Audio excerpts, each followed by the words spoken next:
بسم اللہ الرحمن الرحیم۔ السلام علیکم۔ بخاری وائس میں خوش آمدید۔ حضرت محمد مصطفیٰ صلی اللہ علیہ وسلم وہ واحد ہستی ہیں جن کے لیے کائنات بنی۔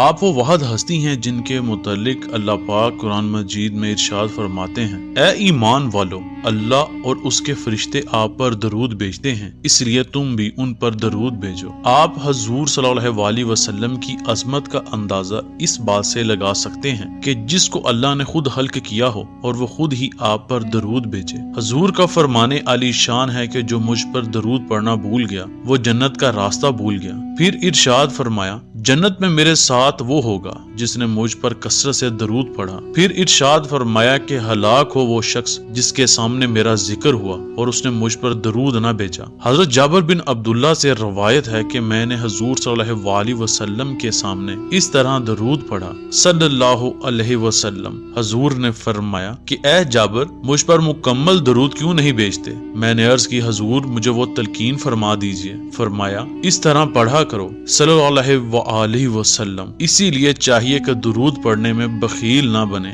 روایت ہے کہ شیخ سعدی نے نعت کے 3 مصرے لکھے جو یہ ہیں، بالغ اللولا بے کمالہی کشف الدجا بے جمالہی حسنت جمیع خصالہی۔ چوتھے مصرے کی سمجھ نہ آئے کہ کیا لکھیں۔ اسی طرح رات کو آپ کی آنکھ لگ گئی اور آپ کی قسمت کا ستارہ چمکا اور حضور خواب میں تشریف لائے اور پوچھا، سعدی کیوں پریشان ہو؟ عرض کی، یا رسول اللہ، آپ کی شان پر ایک نعت لکھ رہا ہوں اور چوتھے مصرے کی سمجھ نہیں آتی کہ کیا لکھوں۔ فرمایا، مجھے سناؤ۔ جب شیخ سعدی نے 3 مصرے سنائے تو حضور نے فرمایا، سعدی کہتے کیوں نہیں صلو علیہ وآلہ، یعنی کہ حضور نے شیخ سعدی کو بھی جو درود پڑھنے کا حکم دیا اس میں بھی آپ کی آل کا ذکر ہے۔ اسی لیے ہم نماز میں درود ابراہیمی پڑھتے ہیں اور علماء کرام نے بھی اس کو مستحب قرار دیا ہے۔ درود شریف پڑھنے کے بے شمار فائدے، معجزات اور واقعات ہیں، جن میں سے ایک آپ کی خدمت میں پیش ہے۔ حضرت شیخ احمد بن ثابت مغربی فرماتے ہیں کہ میں ایک دن درود پاک کی کتاب لکھتے ہوئے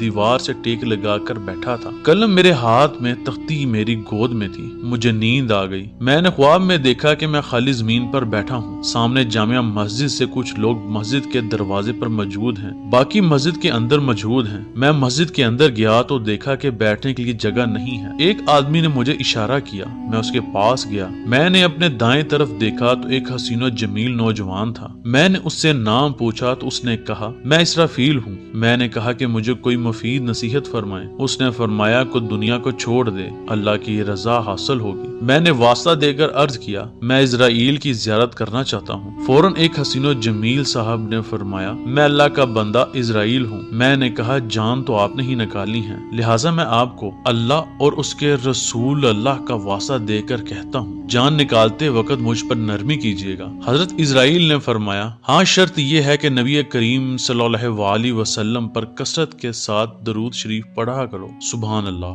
اللہ مجھے اور آپ کو آسانیاں عطا کرے اور آسانیاں تقسیم کرنے کی توفیق عطا فرمائے، آمین۔